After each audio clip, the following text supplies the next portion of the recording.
Good morning, my brothers and sisters. Welcome to episode number 68 in Be With Me. We're in the book of Genesis, and what a beautiful passage we have today. Today is going to be titled Blessed to be a Blessing. It's the covenant and promise to Abraham, which is a promise to all of us by association. So he's going to make Abraham a great nation for a reason, and that is he's going to make you great so that you can be great and be a blessing for others. So I'm going to make your name great so that you can be a blessing. I'm going to make you bigger than yourself. I'm going to make you something.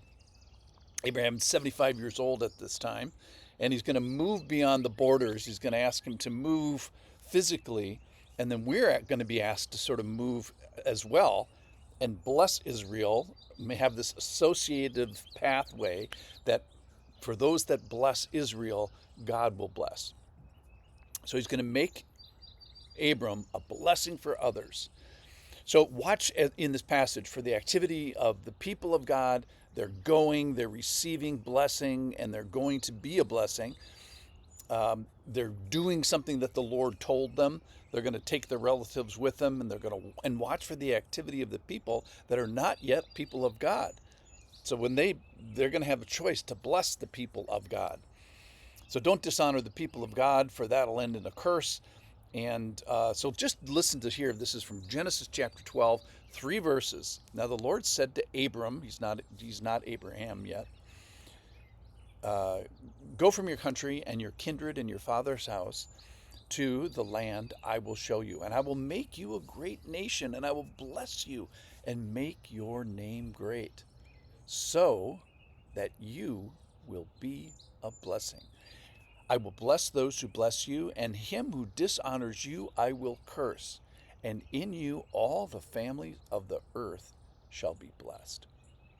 So we see the absolute free will of the people and the decisions regarding God, and the free will of the people that have the choice to be associated with the people of God. We see Abraham's unmooring from his heritage in Assyria, and he's going to move down to the promised land, what we know as Israel today. And we see these sobering and unconditional outcomes for this little nation, and the conditional outcomes of those nations that are associated with it. And what we witness here is not plan A in the sense that there's plan A and plan H and plan Y.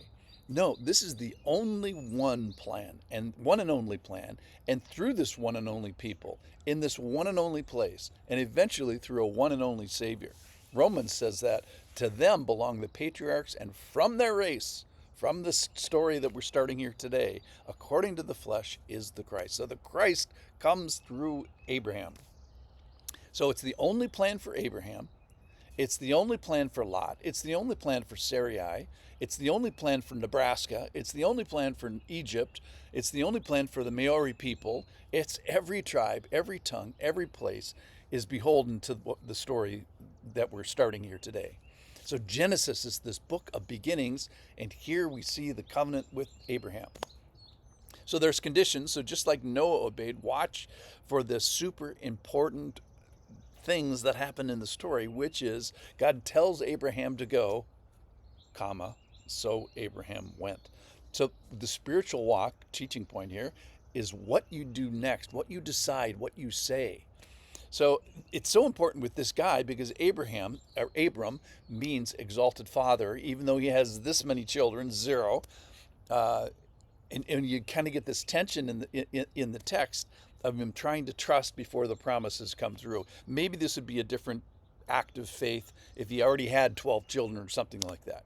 So he's going to make a great name. Let's talk about being the great name for just a second. We just got done with the story of the Tower of Babel in chapter 11. We're in chapter 12 now. In the Tower of Babel, they make a great name for themselves. And here, Abram, God, will make your name great. And this promise is repeated. This is so important. It's repeated 8 times in the book of Genesis. It's repeated to Isaac, and it's repeated to Jacob. So generation after generation, this promise is repeated. All right, so we have this favor here, this blessing that's being poured out And God is choosing in a way to identify that he is pleased, and that is by faith. So this person is going to, this person in the story is going to be, the whole rest of the Bible really, is going to be a story of faith. And what is that? It's trusting in the person of God before the promises of God are evident. So Abraham does have God come down and tell him to get going and leave the land of Ur and go to the land of Canaan, but he doesn't see that land yet. He doesn't see the stars in the sky, number of descendants. So he has to trust. All right, so let's make some conclusions here today. Number one, if you're particularly blessed, perhaps there's a reason before it. We see here this people of this, it's not even a people yet, it's a person who's being swallowed by God. He's at the forefront of redemptive history, and he's going to be blessed. Why? So that it can spill over into the rest of the families of God, plural. And your family gets a choice, and you get a choice whether you're going to honor this activity and yield to the Lord just like Abraham does. So at this point in history, the response to the family of Abraham cannot be separated from the one's response to God. And at this point in history, the treatment of the family of Abraham, in other words, if you bless what's going to be Israel, you can't separate that from the attitude that you have towards God. So Abraham moves in his place of trust. He moves towards the desires of God. He moves towards the desires that may not be his own. So yes, we get a greatness from God here. Yes, greatness from God, but why? It's for a purpose. It's for this sovereign plan. This spiritual walk for you and I is to decide to be a part of it and trusting in the person of God before we see the promises. So I pray today that you would find peace in your relationship with God, that your response as you hear the story and kind of put ourselves into the story in our imaginations, that your response is yes, I believe this, I yield, I want to bless the Lord, I want to bless the Lord's activity, I want to bless the people that the Lord has chosen. Why? So that I can be a blessing to others. Thanks for listening.